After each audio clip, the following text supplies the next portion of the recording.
Today is World Refugee Day, and the World Health Organization has given it a theme, which is Solidarity in Action, Promoting Refugee-Sensitive Health Systems. What do you make of that theme first? What do you think prompted the WHO to bring that in before I go to the perspective of children? Yeah. Okay. So the thing there is that the fact that the refugees are displaced from their home country is enough to trigger health situation, and the first layer of health challenge you'll have is the mental health. And as it is, the World Health Organization, in conjunction with UNICEF and the High Commission for Refugee, already had made, especially driven by WHO, had made mental health a major issue, a major thing, and that has been on for like 5 years or so. Now, the moment you leave, you are displaced from your community, from your home country, and then you go to another country to stay. All the attendant social dislocation comes with mental health challenge. But they've also seen that where they are, it progresses from just having a mental health challenge to even having other health challenges also. And then the host countries may or may not, in most cases, at times their systems are overwhelmed, their healthcare system is overwhelmed. Because when they come in with this mental health and also other health situation, you would have to take care of them. And then some of the countries have challenges in managing these health challenges of this refugee, especially the children. But you also will need to, if you're looking at the children, many countries they don't have specialized skills in pediatrics, in managing children and all that. So you're not only dealing with the mental health of the children, believe it or not, adolescents also come down with mental health challenges. And now you're now dealing with other issues of taking care of infant health care and all that. And some countries are not equipped for that. And even when they're equipped for that, they are struggling with their own population. So with these people coming into the system, it's as if their healthcare system is being overstretched. And so I think what the theme itself speaks to the challenge, as it were, and which will mean that promoting the health well-being, the well-being of this refugee, both adults and children.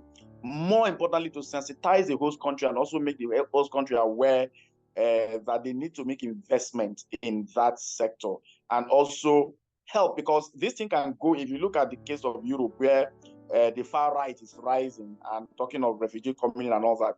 But if they are properly educated and want to underline the word properly informed about their responsibility towards this refugee, because in any case, their countries are signatory to the convention that set up the refugee, then they are able to accept, both the healthcare professionals and also the citizens generally are able to accept the fact that these refugees that have come into their country will require to be attended to by the healthcare system in their country.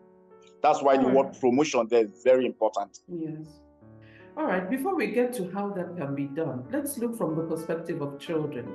We know that according to the reports of the UN, in the past 10 years, more than 1.3 million children have been forced to flee their places of comfort. About a quarter of them unaccompanied, which is a huge, huge challenge for even a receiving country. Now, let's paint a picture, if you can help us, to see what kinds of situations these children will face or challenges that the receiving countries could be facing, even when helped by the UNHCR or the IOM. Okay, so let's break this down into the demography of these children that are migrating to these countries. You'll discover that a lot of the teenagers these days, unfortunately, also will need to migrate, even when first let's even go back to the causal effect of migration, and this can take from wars to natural disaster to economic situation that has taken a very terrible turn, and which in more case it's more of the situation, especially the ones that are migrating from Africa, is more economic in nature. So these people, they take off from these countries and then they just will need to survive. Survival is the main issue. If they were getting the right healthcare support, they were getting the right welfare support and all that in their home countries, they wouldn't have moved. I'm even talking of those ones that are moving on economic situation. There are ones that are being moved because of wars, like the Sudan, the South Sudan case, and the Sudan itself, where there are wars, okay, and all that, so they need to move. So in that situation, where is a very chaotic situation where even parents at times are killed, and these children are left unattended to. So these children embark on journeys at times across the waters, across the deserts. Those from the sub-Saharan Africa go through the desert to get to North Africa, where they can get on a dinghy and move And on across to the Mediterranean, and Spain, many die in the across the course of that. Mediterranean. Yes, many died there. So it was a case of, if I stay in my country, I'm not making any moves. So it's better I just go, and peradventure, I might survive. So going through the desert itself, because you need to go through the Sahara Desert, that's a lot of problems. And you have people that are, so to speak, taking advantage of them, especially for the ladies, have some kind of being raped, having unconsented sexual relations with them, some being extorted with whatever money that they have. So by the time they finally get to the tip of Tangier in Morocco and get to places like Libya, Tunisia, Morocco, and all that, they've gone through a lot. I mean, those that are even able to make it to that point, because a lot die on the way, a lot settle in those North African countries and then are turned into slaves, so to speak, either sex slaves or whatever kind of domestic slave. The ones that are able to get to that point and go through. So these people get into Europe very traumatized, very, very traumatized. So there's a lot. Of I mental mean, out issues, of parental care. spending. Yes.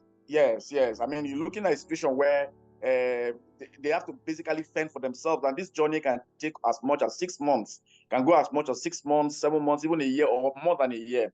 So eventually, when they get into Europe, either at Gibraltar, Malta, Italy, wherever it is that they eventually arrive through the dingy boats, and they going through the Mediterranean itself, the very rough sea, has further traumatized you. So when they get into so the first thing you need to offer them as the host country is that you need to first give them a place to even stay. Okay, and after you've done that and through the processing and the screening, you will need to be able to take care of their mental health, because they are not mentally okay as at that time. Now, remember that they came through a lot of situations, but their immune system can only keep them as much. The men they are settled in that refugee camps and all that, some of these things begin to present themselves. Some of the bacteria that they've carried along the way begin to present themselves. And so the host country will have no choice but to take many of them to the hospitals, either on mental health situation or even the other health issues, challenges. So these challenges obviously overwhelms the healthcare system of the host country. Remember that every year when every country is embarking on their planning, their budgetary planning and then they allocate for health, they are not putting the refugee into consideration. They are planning based on their population. That's the statistics that is available to the national health planners. And then you now have this influx, and you are not able to even control the kind of influx that are coming in. So you have this influx of people that just suddenly arrive at different age category. That usually is a conflict point, because you need to take care of them from a point of view that you're a signatory to the convention. From a humanitarian point of view, you need to take care of them. And then so you need to overstretch yourself.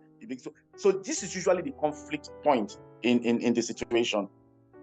All right. So, what we've talked about some of the common health issues. Apart from the mental aspect, we still have the issue of exposure to communicable diseases, uh, probably in the places that they have to stay. Probably some countries are better prepared than others to receive and host Yes. these people. But let me still keep uh, speaking about the children, exposure, what kinds of programs, should those countries put in place if they will be receiving?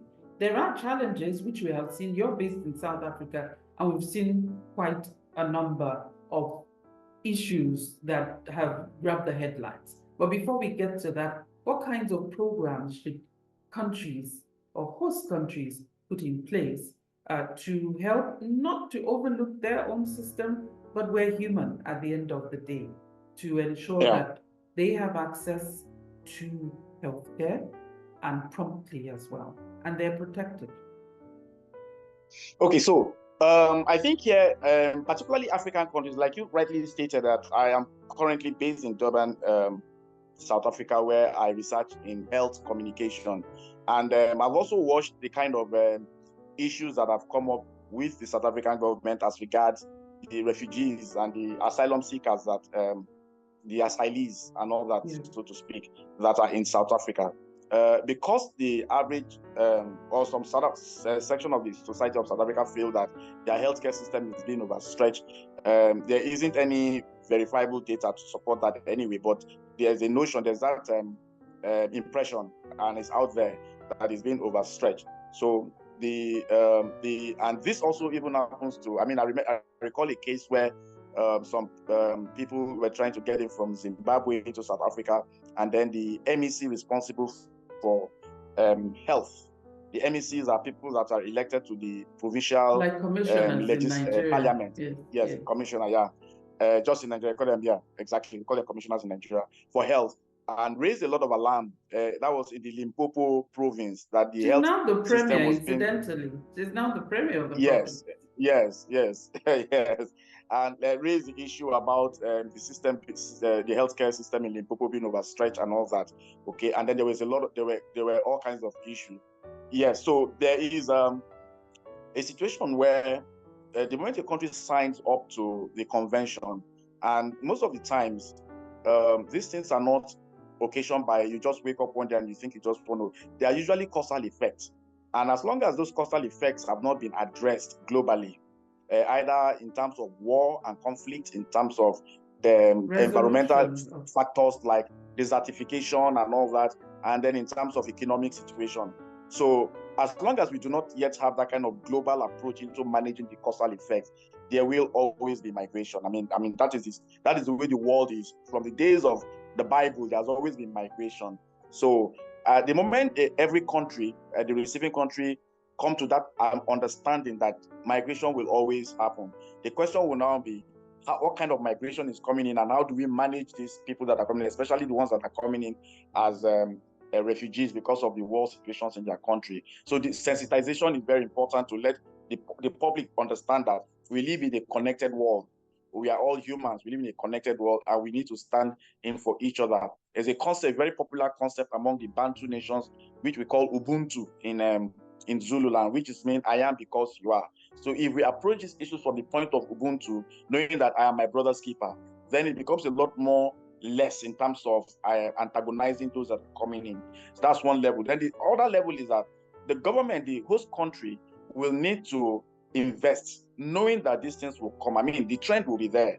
If you look at the net migration into your country and those that have signed up for asylum, you'll see the net migration, you see the statistics. So you should also be planning from the point of government also for that healthcare system. And very interestingly, and this is where maybe African countries can take a lesson from, in Europe and the European Union, they design, now remember that Europe is ravaged by the war in Russia and Ukraine.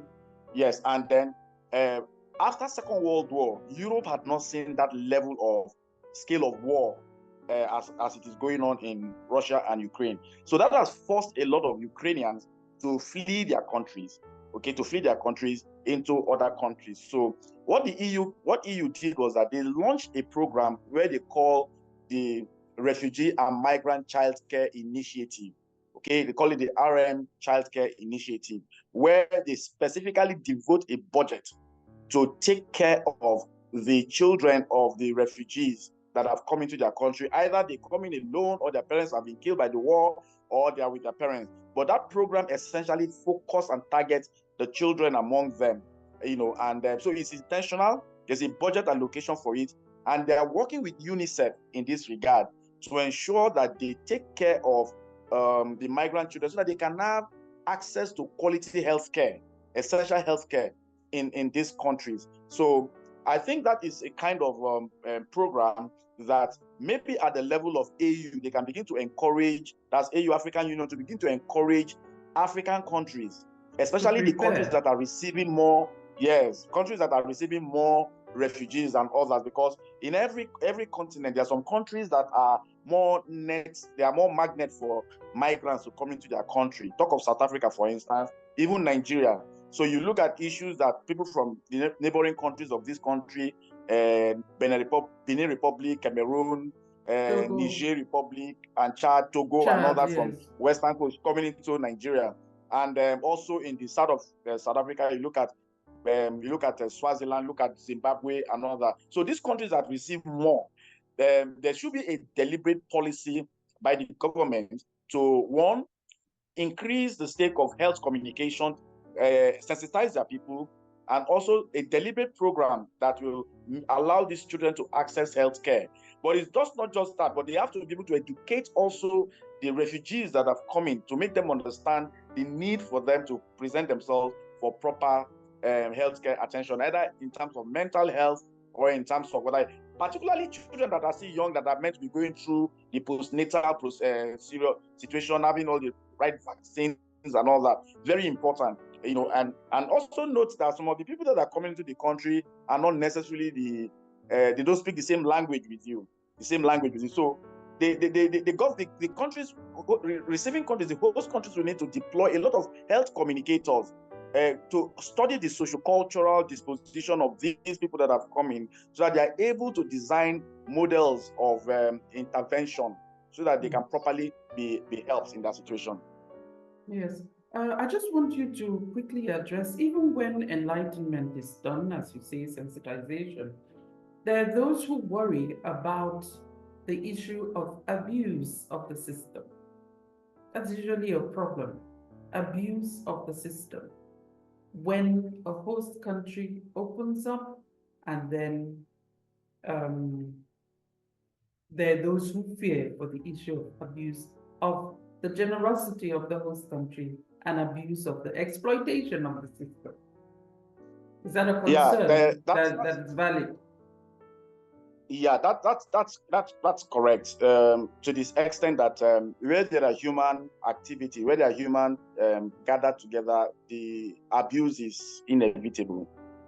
So what we should be looking at, we may not be able to eradicate 100% abuse, either of the divide, but how can we reduce abuse to the barest minimum? So one of the refugee protocol is that if you are a refugee and you get into a country, the host country is supposed to screen you, do a profile screening. Where are you coming from? What are the situations? What are the challenges and all that? Are you being persecuted? They go through all that screening. So when you screen them, and then it is identified, it's agreed and seen that that you are genuinely a refugee, with a genuine case of being a refugee, and you have, but the moment you come in with children, it changes the dimension. It's changing the whole thing, because how do you turn back infants? As parents are coming with infants and all that, it becomes whether it's abusing the system, or whether she or he are abusing the system or not. So the children could even be used as a bargaining chip. Even be used as a bargaining chip to gain entry and be accepted into the refugee system and program of that host country, because it's difficult for you to turn away infants and children, as it were. So you are faced with this kind of human activities, and, if you like, manipulations. You face with all these challenges. So when they come in like that, after the screen and all that, the most important thing is how. But if you are able to manage those that you cannot turn away, but especially on the male, unfortunately, the male part that are coming in and they are able-bodied without any kind of dependence on them, those are the ones that, if they are not genuine refugees, then you can return them to the country that they are coming from. Because you will know if the country is in war situation, you will know that the country is in war situation. If the country is not in war situation, you will know. So those ones you can turn back, and that way you can eliminate abuse, as it were. But there's also the other part on the other countries, the government itself. Believe it or not, whatever kind of budget and activities that are focused on the refugees, there's also the abuse from the part of the officials of the host country. Some of them get some take money to be able to process your refugee document or renew your refugee paper. Yes, so some people make bricks, some officials make bricks businesses from there. Some also, some officials may also, steal some of the funds. I mean, talking of corruption. So the abuse is both ways. But what is key is that if we are not able to stop migration from inflow into your country, the question is that what kind of screening system do you put in place to ensure that those that are really refugees can have help and have access to whatever facilities that you have? And then children particularly, because you mentioned children are involved. Like I said, it changes the whole equation, the dynamics changes. But those men that just probably are fleeing, as long as they are not politically persecuted, I mean, that's why you're looking at political refugee. But as long as they are not persecuted but there's stability in their country, then perhaps it's possible to get them back to their countries. Well, there are those who say that the conflict against their stomachs is still as dangerous as physical conflict between belligerent parties against governments in some countries. So it's still another debate that, how do you, especially when you're running away because of poverty, you're running away from your country because you have no hope of the next meal, and probably you think there's hope elsewhere. Most times, that's not exactly the case, but that's where we are in the world today. So now, in rounding up from your experience, I know I keep saying South Africa stands out because the issue of access to healthcare. Maybe it won't be fair to ask you that question. How easily do children have, or refugee children, have access to healthcare? I know education, sometimes there is a problem in many countries. In South Africa in particular, where you're told you're from elsewhere, but we're not here to judge South Africa. I think I should just skip that. Let me round up with this. What kind of health communication programs, you've mentioned a few, can support the host country's programs they already have? What other kinds of health communication programs would help? Okay, so even though you skipped the last question, I'll try and just tie it into the other question, because the world first and foremost will need to approach the refugee issue from a humanitarian standpoint. Now, within the humanitarian standpoint, then there's the health issue and there's the education issue. Health, nutrition, and education. If we look at the parameters in which many countries are judged in terms of economic development, then you're looking at the Human Development Index. And if you look at the Human Development Index, and HDI as they call it, then you're looking at the access to health, access to education, and of course, nutrition, access to nutrition, which incidentally is also tied to health. Because if you do not eat well and become malnourished, it affects your health. So majorly, health and education become two very important legs that we can stand with. So the UNICEF, WHO, and the United High Refugee Commission will need to have a concentrated program, okay, and partner with every country, particularly countries that are net receivers of refugee. In Africa, the highest net receiver is South Africa, for obvious reason, because apartheid South Africa left South Africa with a developed infrastructure. Yes. And that also will mean healthcare also, okay? And so over time, a lot of other professionals have gotten into South Africa, and also to improve and enhance the healthcare system of South Africa.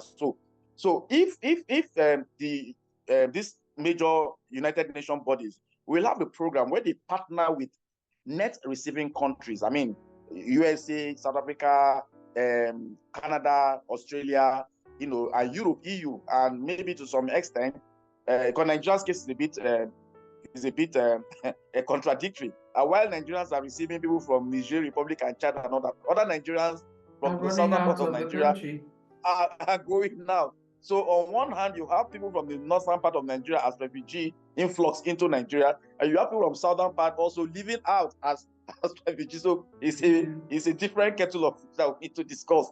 But in South Africa, most of them are coming in and from this study country. So it's a collapse of the economy and also conflict. Economy around these countries and also conflict. In SADC, for instance, there isn't any conflict per se, but there's a collapse of the economy, particularly from Zimbabwe. And that's why you have a lot of Zimbabweans coming into South Africa. So if there is a concerted effort, and this effort by United Nations shouldn't just be country specific, first they should deal with it from an AU point of view. So okay. Yes, so if they have African Union buy into this kind of programs, then African Union can now bring in the regional bodies. In West Africa, you look at ECOWAS. In South Africa, in Southern Africa, you have the SADC, and you have the Eastern Bloc and all that. So if the regional bodies work together with the continental body and also with United Nations, that means funding will be easier because there are donors. There are global donors that are able to channel this money through these NGOs and through these organizations that can eventually flow to these people. So when it comes to the country is now not burdened by using their own finances, as it were, to provide healthcare. So that means they have some kind of support from either from all these bodies, all these donors flow in. So the countries will now specifically now need to develop healthcare model and for the refugee. Take for instance, they would need health communication, therefore, can now be mobilized into the system to first and foremost understand the refugees that are in their country. Because some of these refugees, I mean, when they come and they conglomerate there, they come from different countries, different culture, different way of life. So if you understand their socio-cultural disposition and an attitude to, and also understand the kind of screen time to understand their healthcare system, understand what their barriers are, and then by the time you have this kind of system in place, proper health care, you are able to communicate to them, to make them, because you might be shocked that some people might come into your country and may not even believe, for instance, in vaccination. The essence of health communication is not just communicating, but you need to understand the social and cultural content, disposition, and orientation of the people that you want to communicate with because people are who they are. Lifestyle matters a lot. Understanding that, for instance, you are able to design communication model in engaging them for them to understand that it is necessary for the well-being and longevity of their infant children. Otherwise, they will just hold on to this their cultural and religious belief, and then they deny their children from having access to the immunization program that is going on in the refugee camp. So whatever it is that is going these refugees are going through, even the issue of mental health, from statistics point of view, perhaps there are more approach at mental health management in South Africa because of the background than other African countries. So in this case, you will need to be able to get these African countries, these refugees from other African countries, to understand that when we discuss mental health, it is not that the person has gone crazy. It's not as if the person has totally gone amok. It is a psychological state of mind, an emotional state of mind that needs to be counseled. So you need to first and foremost deconstruct their misunderstanding of because this is something that myth that comes from culture. You know, you say you're going to say psychology, think you are really crazy, you should go to psychiatric and all. So if they have that understanding, then it is easier for them to accept whatever health initiative that is being provided in their refugee camp. So that is where health communication becomes very, very important in preventing outbreak of diseases, because diseases can break out in refugee camps. Yes. Thank you so much for joining us, Dr. Udoh Akpan James. I got all the three names. Thank you. Yeah, as we wish the world, I don't know whether to say a happy refugee day, but may we have less refugees, really. But we have fewer reasons to have refugees across the world, because people are hurting. People are losing livelihoods or their comfort zones. Thank you so much for joining us on Branama TV. We hope you see you again. And to our viewers, you very much. Thank you for watching, and see you again. Bye.